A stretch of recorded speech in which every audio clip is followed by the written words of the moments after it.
welcome to Views on News. I am Jawad Tehami. Pakistan's caretaker Prime Minister Mr. Anwar has arrived in Beijing, China on an official visit. Upon his arrival, he was warmly received and welcomed by the Chinese officials. The caretaker Prime Minister will be attending the Third Belt and Road Forum in Beijing, China. The BRF marks the 10th anniversary of President Xi Jinping's futuristic Belt and Road Initiative. Now, according to Pakistan's Prime Minister's office, Mr. Kakar will reiterate Pakistan's development achievements under the CPEC in the last 10 years, and he will also reiterate Pakistan's future goals and fuller cooperation regarding this project. Besides, the Prime Minister will also be holding meetings with the Chinese top leadership, including the President as well as the Prime Minister. Now, before his departure, the Prime Minister, in his op-ed that was published in China's Global Times, said that Pak-China relationship is the cornerstone of Pakistan's foreign policy. He also paid tribute to the vision and the statesmanship of President Xi Jinping for propounding the vision of building a global community of shared future. Regarding CPEC, the Prime Minister in his op-ed said that CPEC remains a shining example of BRI's promise of regional prosperity and connectivity. During a Prime Minister's visit, both Pakistan and China are expected to sign a number of memoranda of understanding and agreements. Now, the leaders of 130 countries will be in attendance in this particular Third Belt and Road Forum. In today's program, we'll be discussing the significance of this particular forum.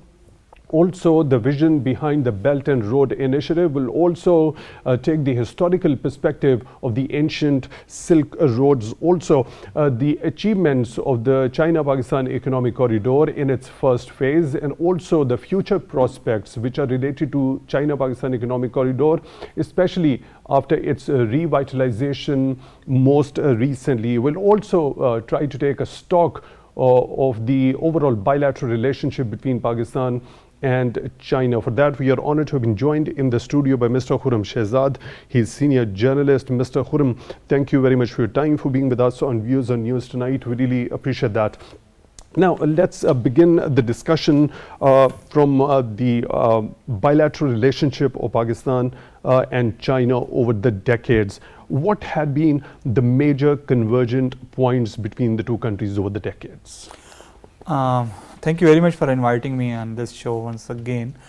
Before talking about the relationship which converged over a decade, I think I would like to start from this very visit. Before this visit, there have been some talking, different sectors you were talking about the Pakistan-China relationship, and according to them, it was deteriorating and it was going downwards. But this visit has once again proved that Pakistan and China are time-tested friends, and their friendship is an all-weather friendship, and nobody can damage this friendship. So this is a very welcoming step, and it's very encouraging that our prime ministers in China and participating in such a good conference. You asked about the previous decade. The previous decade, I term it as a decade of development for Pakistan and China. We have seen the CPEC taking shape. We have seen the CPEC delivering its fruits to Pakistan and to Pakistani people.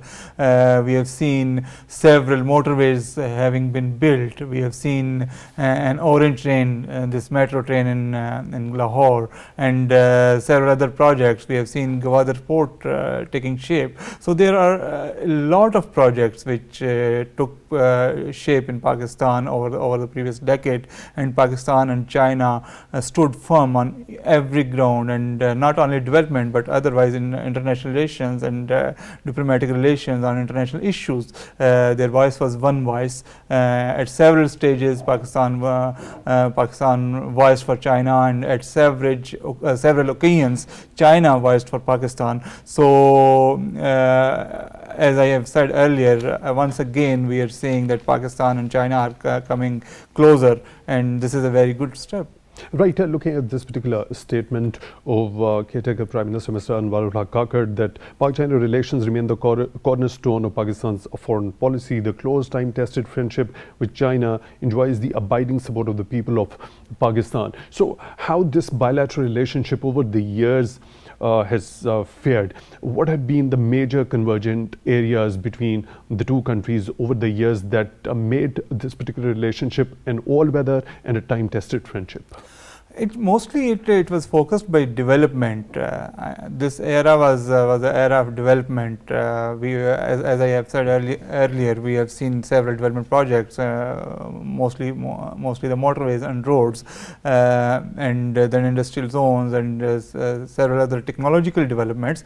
But if we consider other things as well, like diplomacy, if you allow me to say, the regional geopolitics, like we have an issue of Afghanistan. You can see that Pakistan and China are having almost the same opinion over Afghanistan. They both want Afghanistan progressing, and over the last few years they have worked for it, and they on different international forums, on different international conferences, they have worked to bring Afghanistan into mainstream community. And then this CPEC, as both countries plan to take it ahead, so they are working to take it ahead of Pakistan to Afghanistan and maybe to Central Asia, and then there are other maybe some GCC countries also join it. So overall, the agenda between Pakistan and China is the agenda of development, prosperity and peace in the region.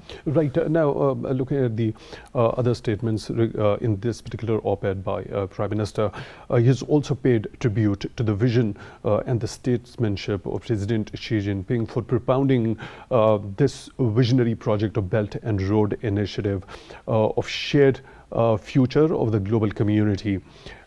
Now, could you shed a little bit of light regarding this vision behind this gigantic futuristic project that is known as Belt and Road Initiative? I think this Belt and Road Initiative has really changed in the international politics. I mean, before this was conceived and before this was executed, you could see that the international powers, the powers in the world, used to fight for occupation, used to fight to let down other nations. But when China introduced this model, the Belt and Road Initiative, the things have changed. Now the other powers in the world also talk about development. We have recently seen in our neighborhood a corridor led by India. I mean, the so-called corridor, which we don't know which will be executed or not, but at least they have come to this angle, and they have chosen the China's path, the path of development, the path of prosperity. So I think this initiative has changed the whole global politics. This has changed the whole global initiative. So now the powers of the world, now the countries which are superior and which have wealth, focus on development bit more than wars and politics. So how crucial was to present this particular vision, such a gigantic project based on recreating the ancient Silk routes? It was very important. It was very important from the view of China, from the Chinese perspective, because this whole major part of China was blocked by Himalayas, and then they had to go to sea. So this was very important for China itself to make this route operational and to recreate the old Silk route, and it will help in Chinese, not only in Chinese own progress, but in Pakistan's progress, and also to take Chinese goods to international markets, to Central Asia, to Europe, to America and to Gulf. So for China itself it was very important, but I think it is blessing for Pakistan Pakistan, and Pakistan is getting benefited from this initiative very much.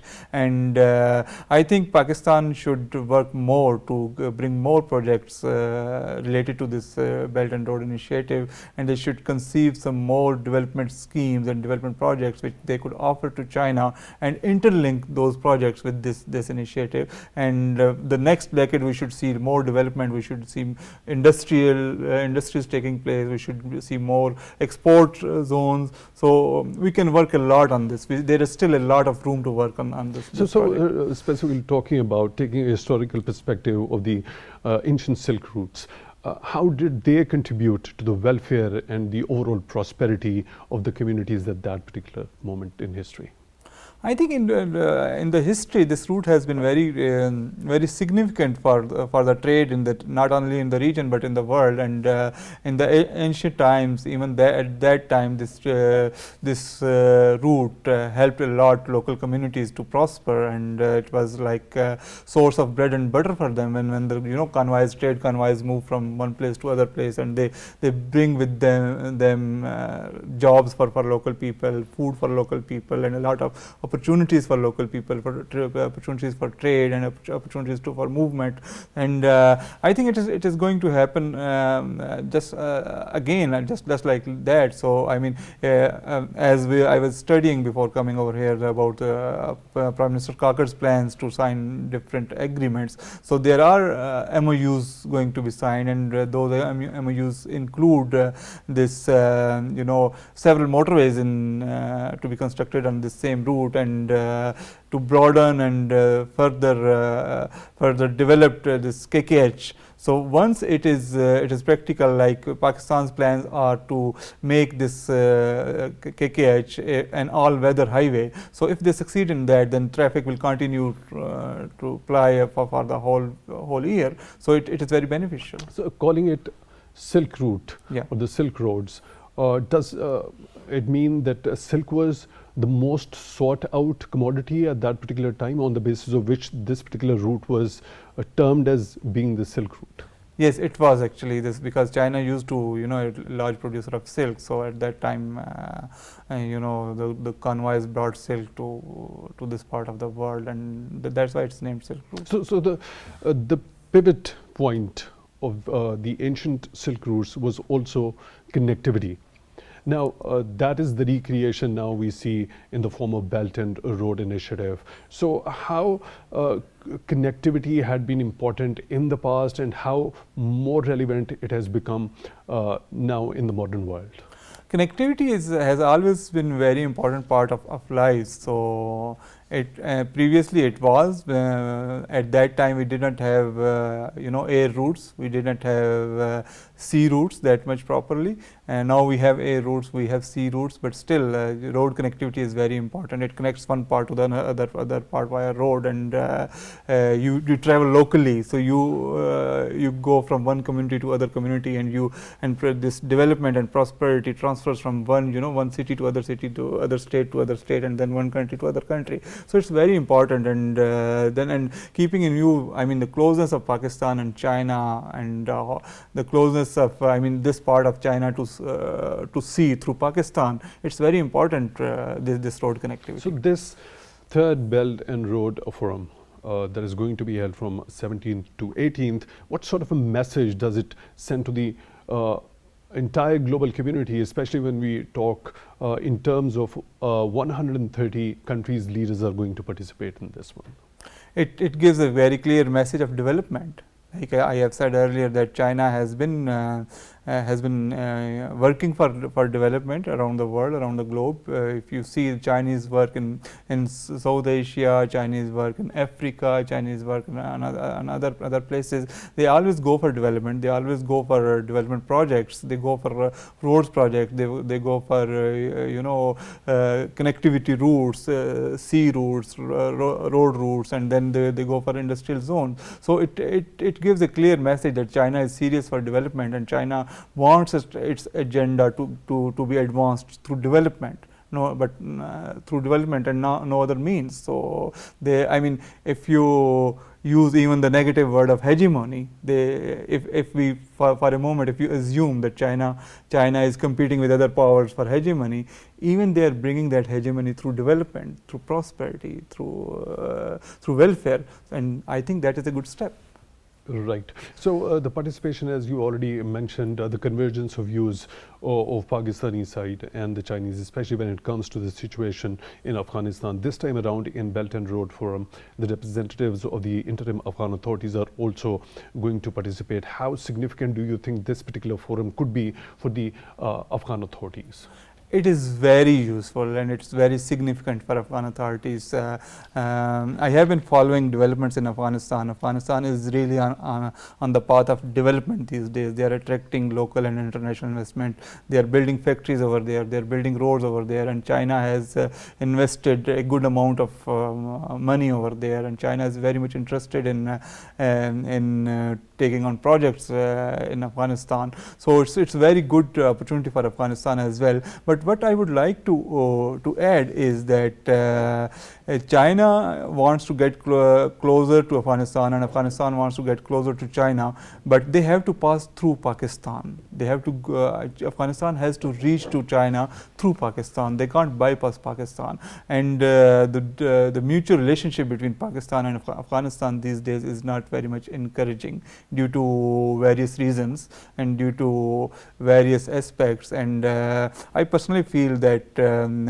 Afghanistan should work a bit more to improve relationships with Pakistan.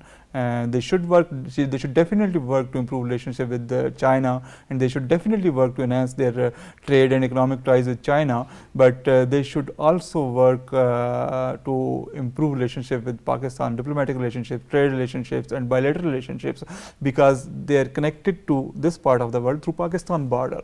So if they want to really prosper, if they want to really get benefit from Chinese advancement and Chinese technology and Chinese money and everything, they have to make their border with Pakistan peaceful and efficient to get benefits. Otherwise, if they don't do it, if they keep on tense relations with Pakistan, they won't get all benefits from China. What I understand is the onus of improving relationship with Pakistan is on the shoulders of the interim Afghan authorities to have a very peaceful and a secure border along Pakistan, to reap the dividends from whatever this particular project of connectivity offers to the interim Afghan authorities. I'll take your further detailed view regarding this. For now, we are joined by another participant on the phone line, Dr. Saud. He's expert international relations. Dr. Adam, thank you very much for your time, for being with us on Views on News tonight. Really appreciate that. Now, specifically talking about the overall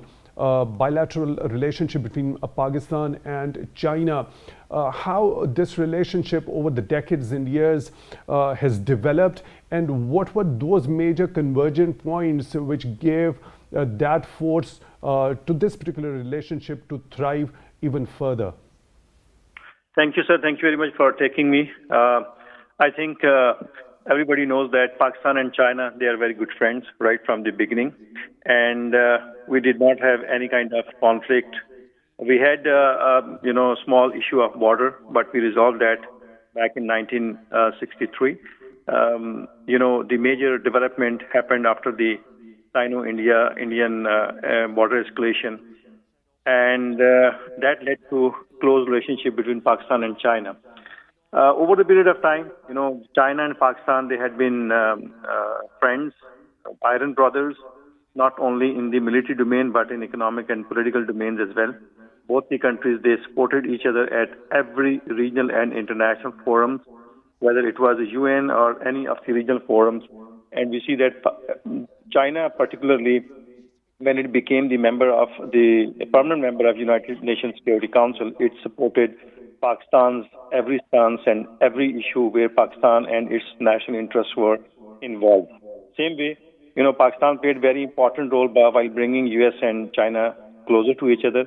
And actually, we played this decisive role so far the diplomatic relations between China and establishment of diplomatic relations between China and the US are concerned. So keeping in mind all these developments, and later on we know that every time in every time of need, both the states, they supported and cooperated. They were always at the forefront to support and cooperate with each other. I think the decisive and the turning point, I would say, is obviously the announcement of BRI project, the Belt and Road Initiative. Initially, it was the OBOR project, and the CPEC as the flagship project of the Belt and Road Initiative. That, I personally think that really brought a paradigm shift between Pakistan and the China relationship, bilateral relationship.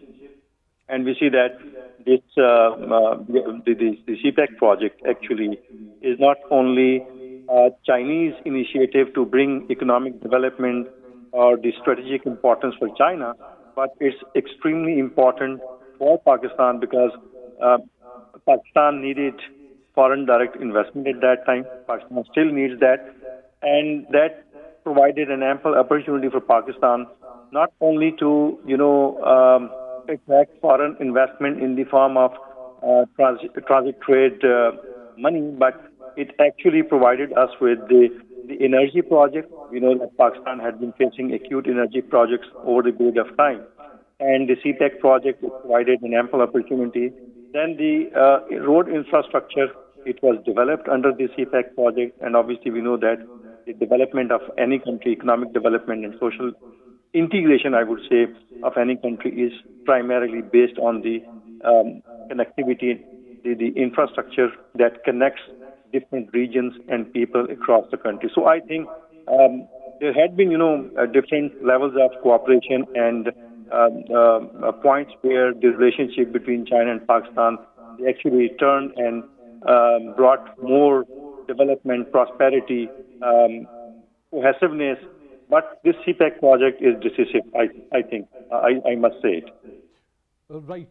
Dr. Adam, now caretaker Prime Minister Mr. Anwarul Haqqaqat has paid tribute to the vision and the statesmanship of President Xi Jinping for presenting this futuristic project of Belt and Road Initiative 10 years ago. Now, looking at this particular statement, if we try to analyze the recreation of the ancient Silk routes, could you shed a little bit of light how the ancient Silk routes contributed to the welfare and the prosperity of the communities of that time, and how important and more relevant the pivotal point of connectivity regarding BRI today happens to be for the world?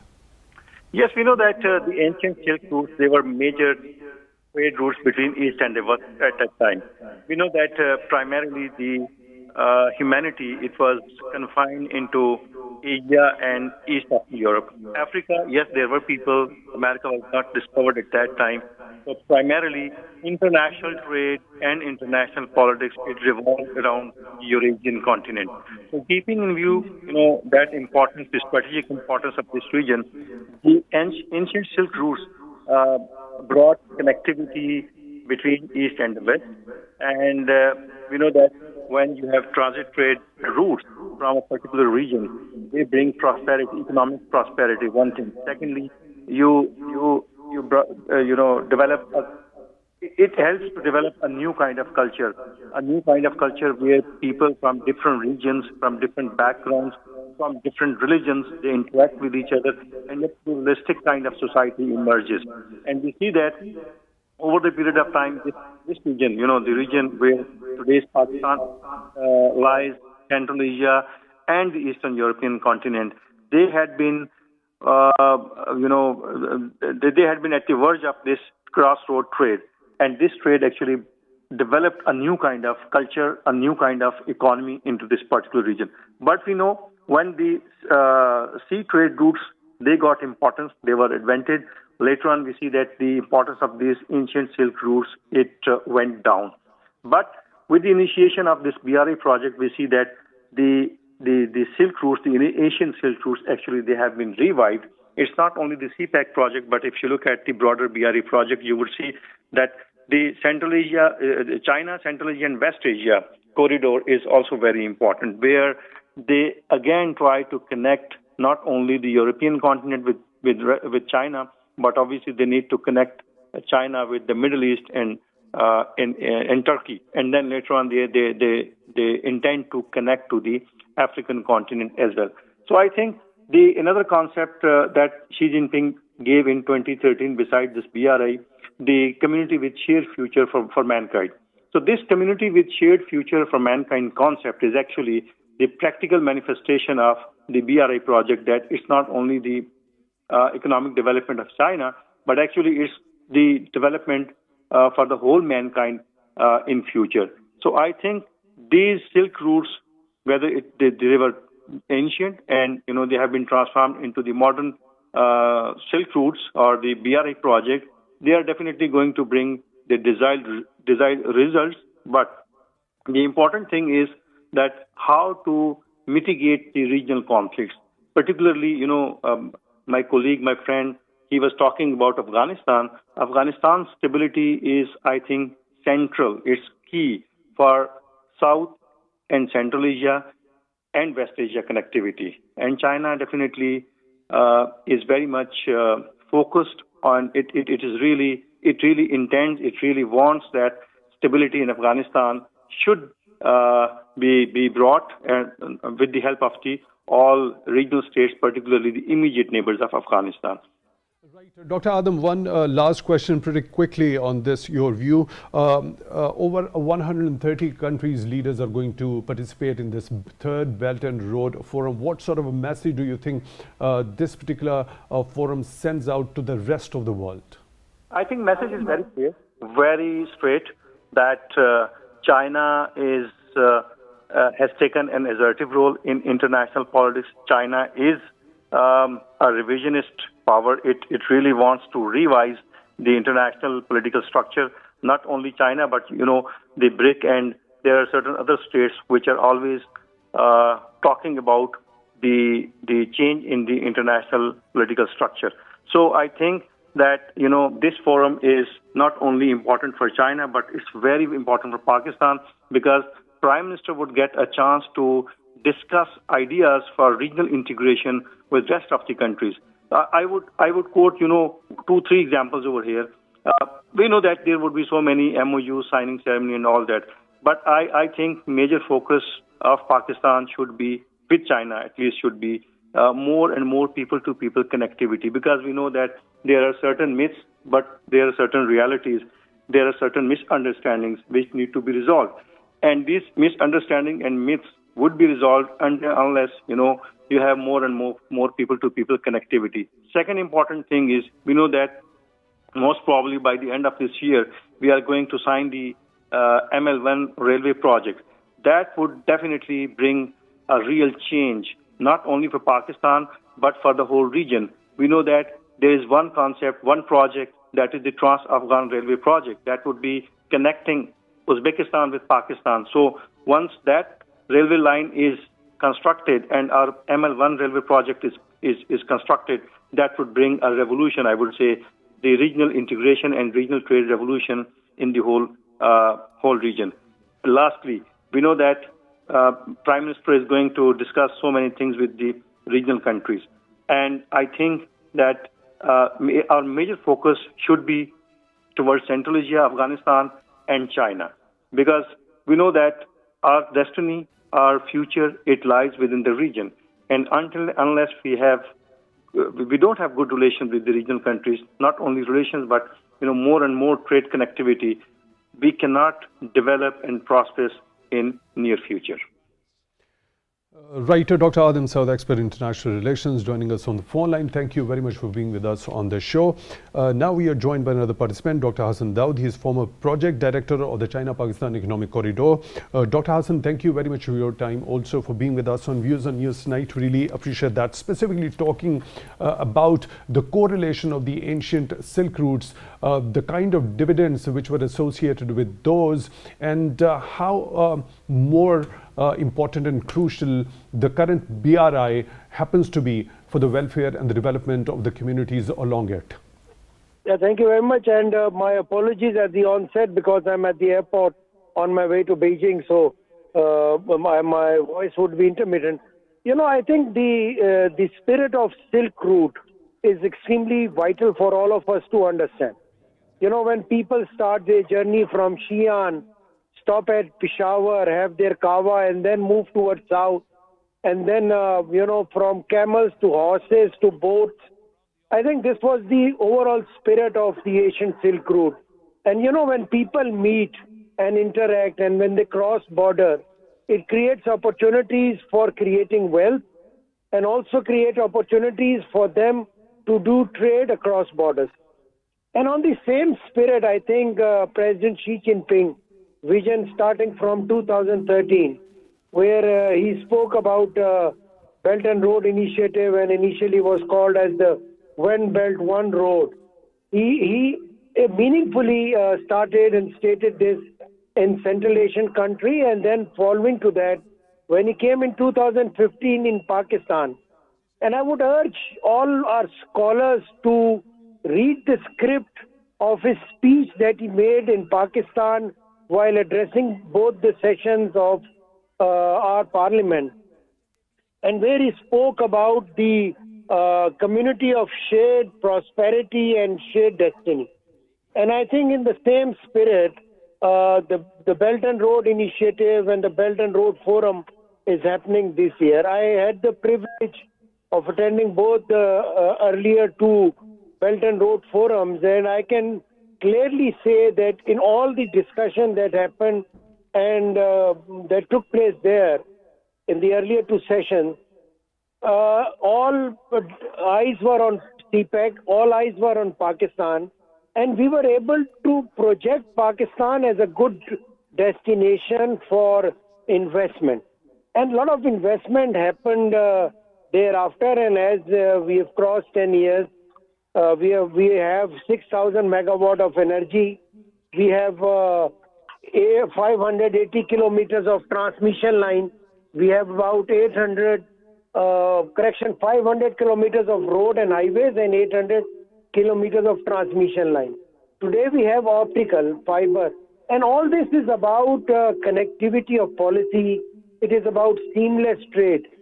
And I think moving forward, when Prime Minister visits this time also, I think he will project Pakistan as, and also will project the benefits that we have accrued from China-Pakistan Economic Corridor, and would also like to strengthen this bond further while moving forward in CPEC Phase 2.0.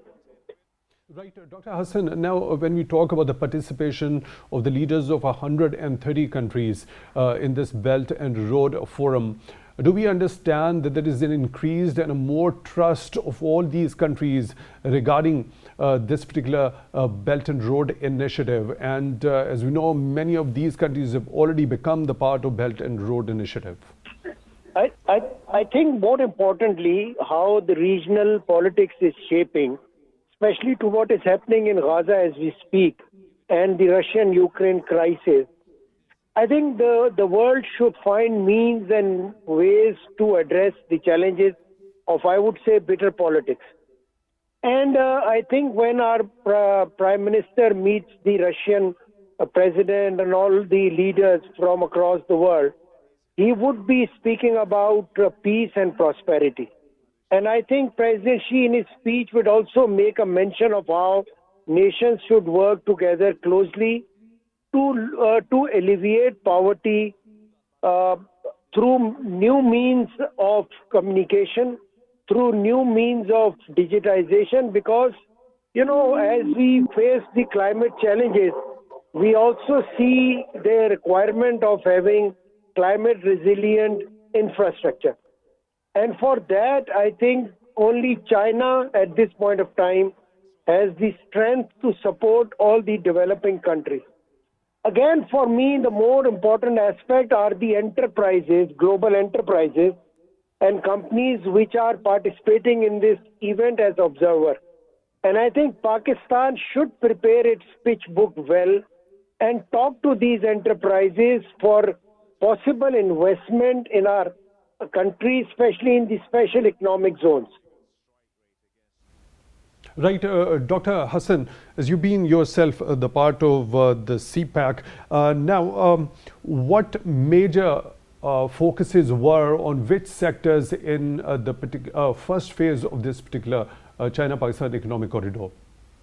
You see, three targets were actually explicitly stated in the long-term plan. The first target was to remove the bottlenecks by, addressing the gap in our infrastructure and connectivity. Therefore, we started with roads and highways. We started with optical fiber.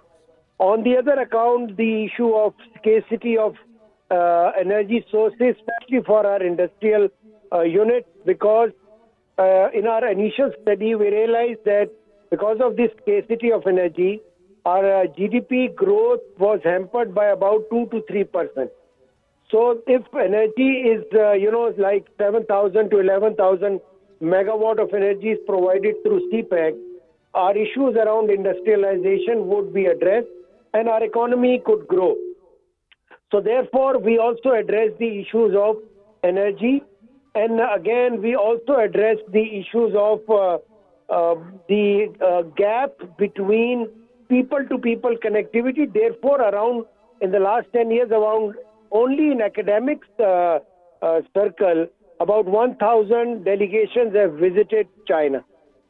So these were the initial areas, and the most important jewel of CPEC was Gwadar, because development of Gwadar was vital, especially in terms of the maritime Silk Route, which is part of the overall Belt and Road Initiative. So in the next phase, I think our focus from this better infrastructure and connectivity should lead us to better agriculture, should lead us to better scientifically developed special economic zone for our industrial growth, and also should lead us to probably e-commerce, where China has great strength, and connecting our industrial base with the supply chain of China, so that, all the issues of unemployment and poverty in Pakistan could be addressed through trade and economic initiatives. Right, Dr. Hassan Daud, former project director, China-Pakistan Economic Corridor, joining us on the phone line. Thank you very much for being with us on the show tonight. Really appreciate that. Now, Mr. Khurram, what major successes do you think in the first phase of China-Pakistan Economic Corridor had been for Pakistan? The most, the most talked about success has been is connectivity. Developing roads, especially this Hazara motorway, which has brought China further closer to Pakistan, and then the operation of Gwadar port. So Gwadar port is very much functional now, and we can use that for exports, for imports, and it is very beneficial for China. And then we have a chain of roads, and then railway line, as my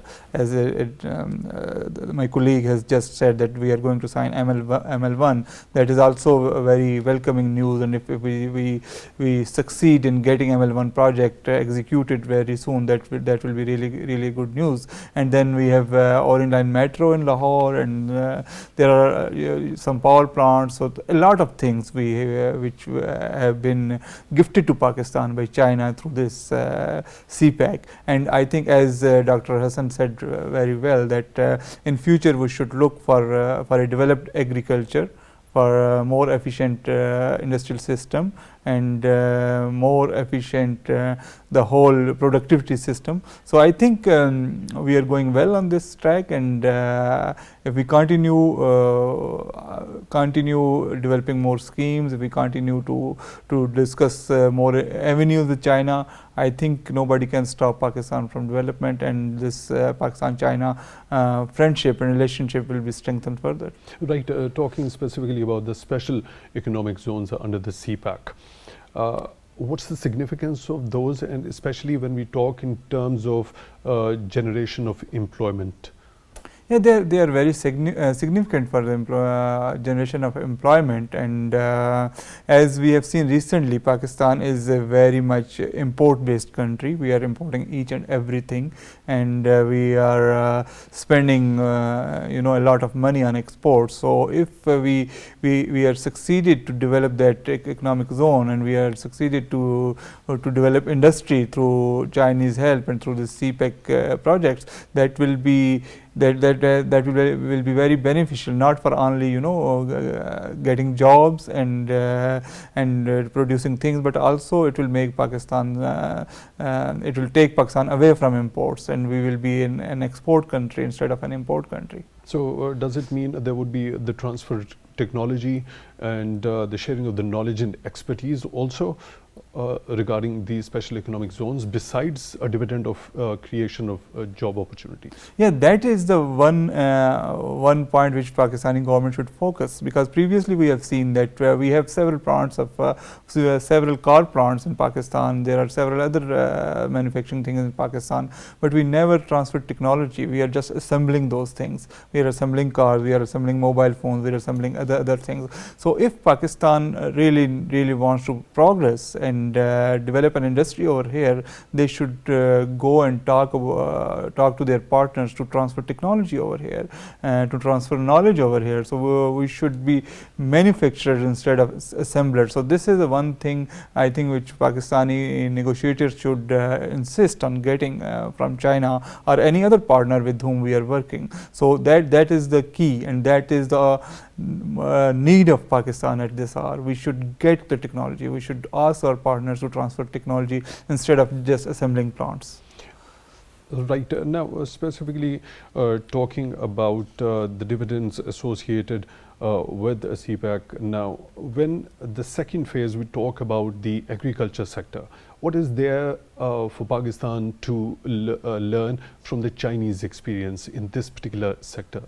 I think what we should look for most is seed. China has developed very modern seeds, and we have been experiencing some of seeds in Pakistan, and they have brought a very good yield. So one thing is that we should get seeds from China, the modern developed seeds, and the other thing is machinery. China has modern state-of-the-art machinery. We should introduce maximum machinery into Pakistani agriculture, and we should get technology. We should get scientific methods. We should set up laboratories over here. As I said, that we should set up technology of industries. We should also set up scientific laboratories over here, and agricultural laboratories, other scientific laboratories, and that will make us self-reliant.